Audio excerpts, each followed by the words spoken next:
తెలంగాణ భవన్లో హరీష్ రావు మీడియాతో మాట్లాడుతున్నారు. ఇప్పుడు అలా చూద్దాం. ఉద్యమాన్ని చిన్నబుచ్చే ప్రయత్నం, ఉద్యమ చరిత్రను మలినం చేసే ప్రయత్నం చేస్తూ ఉంటాడు రేవంత్ రెడ్డి గారు. ఇలా కొడంగల్ ప్రజల్ని కూడా కోరుతా ఉన్నా, మీ ఎమ్మెల్యే ఎట్లా తయారైందో చూడండి. ఆయన ప్రవర్తన ఎట్లా ఉన్నదో ఇవాళ తెలంగాణ సమాజం కూడా ఆలోచించాలని చెప్పి నేను విజ్ఞప్తి చేస్తూ ఉన్నా. ముఖ్యంగా తెలంగాణలోని మేధావులు, బుద్ధిజీవులు, ఉద్యోగులు, రిటైర్డ్ ఉద్యోగులు, చదువుకున్న వాళ్ళందరూ కూడా ఇలా పాలన గాలి కొదిలి బూతులతో కాలం వెళ్ళబెచ్చుతున్న రేవంత్ రెడ్డి పనితీరును ఒకసారి గమనించండి అని చెప్పి కూడా నేను విజ్ఞప్తి చేస్తూ ఉన్నా. ఇప్పుడు మన రాష్ట్ర ముఖ్యమంత్రి ఏ రోజైనా అది అఫీషియల్ మీటింగా, అది పొలిటికల్ మీటింగా, అది ప్రెస్ కాన్ఫరెన్సా, ఏ రోజన్నా రైతు సమస్యల గురించి మాట్లాడతాడా? వారి బతుకులు బాగు చేసేందుకు ఒక్క పథకం అన్న తెచ్చిండా? గురుకులాల్లో పాము కాట్లతోని, కరెంటు షాకులతోని, కల్తీ ఆహారంతో పిల్లల ప్రాణాలు పోతుంటే ఏ రోజైనా రేవంత్ రెడ్డి గారు మాట్లాడారా? విద్యా కమిషన్ ఇచ్చిన రిపోర్టు అమలు గురించి ఏనాడన్నా రేవంత్ రెడ్డి గారు ఆలోచన చేసిండా? 20 లక్షల మంది పిల్లల భవిష్యత్తుకు సంబంధించిన ఫీజు రియంబర్స్మెంటు పథకం ఊసే ఎత్తాడు రేవంత్ రెడ్డి గారు. ఉద్యోగాలు లేక నిరుద్యోగులు రోడ్ల మీదకి వచ్చి ధర్నాలు చేస్తూ ఉంటే, జాబ్ క్యాలెండర్ గురించి ప్రశ్నిస్తూ ఉంటే ఒక్క మాట మాట్లాడాడు రేవంత్ రెడ్డి గారు.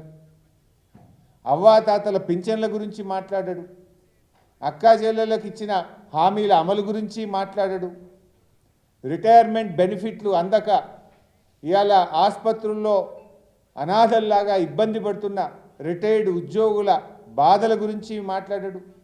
ఉద్యోగుల డిఆర్సీల గురించి, పిఆర్సీ గురించి, డిఏల గురించి, వాళ్ళ ఏరియాస్ గురించి ఒక్కరోజు మాట్లాడాడు ముఖ్యమంత్రి. ఇవేమీ మాట్లాడాడు. కానీ కేసీఆర్ను మాత్రం ఒకటేగా ఆయనను గుర్తు చేసుకోవడము, కేసీఆర్ పోరాటాన్ని, కేసీఆర్ త్యాగాన్ని, కేసీఆర్ కృషిని తక్కువ చేసి చూపించే ప్రయత్నం, బూతులు మాట్లాడే ప్రయత్నం. ఇలాంటి ముఖ్యమంత్రి మనకు ఈ తెలంగాణ రాష్ట్రానికి కావడం నిజంగా ఇది తెలంగాణ దౌర్భాగ్యం. నీ భాష వల్ల తెలంగాణ ప్రజలు తలదించుకునే పరిస్థితి తెస్తా ఉన్నావు. నువ్వు 2 ఏళ్లుగా చేసిందేమీ లేక, చెప్పుకునేదేది లేక, ప్రతిపక్షాల మీద, ప్రశ్నించే గొంతుల మీద కక్ష సాధింపు చర్యలకు దిగుతా ఉన్నావు రేవంత్ రెడ్డి. నువ్వు ముఖ్యమంత్రి స్థాయిలో ఉండి ఒక్కరోజన్న తన పాలనలో 2.5 ఏళ్లలో ప్రజలకు జరిగిన మేలేందో ఒకసారి ఆత్మపరిశీలన చేసుకున్నావు? నువ్వు ఒకసారి ఆత్మపరిశీలన చేసుకో.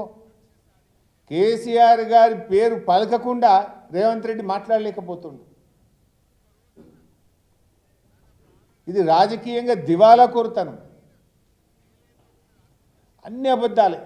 ఇప్పుడు ఉదాహరణకు నిన్న నల్లగొండ మిర్యాలగూడలో మాట్లాడుతూ బీఆర్ఎస్ పాలనలో ఎస్ఎల్బీసీ ప్రాజెక్టు 1 కిలోమీటర్ కూడా అవ్వలేదు అన్నాడు. తట్టెడు మట్టి కూడా ఎత్తలేదు అని మాట్లాడి నిన్న. అసలు ముఖ్యమంత్రివా నువ్వేమన్నా ఏమంటారు, స్ట్రీట్లో ఉండే గల్లీ నాయకునిలాగా మాట్లాడుతావు? ఇంత పచ్చి అబద్ధాల. గల్లీ నాయకులు కూడా చాలా బాగా మాట్లాడుతున్నారు ఈ రోజుల్లో, విలువలతో మాట్లాడుతున్నారు, బాధ్యతతో మాట్లాడుతున్నారు. అసలు నీకు పదమే దొరుకుతలేదు. నీకేం పేరు పెట్టాలి?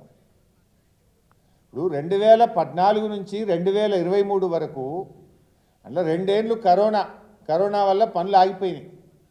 7 ఏళ్లలో బీఆర్ఎస్ పార్టీ, మా ప్రభుత్వం 11.5 కిలోమీటర్లు ఎస్ఎల్బీసీ టనల్ తవ్వింది. 11.5 కిలోమీటర్ల పనులు మేము చేశాం.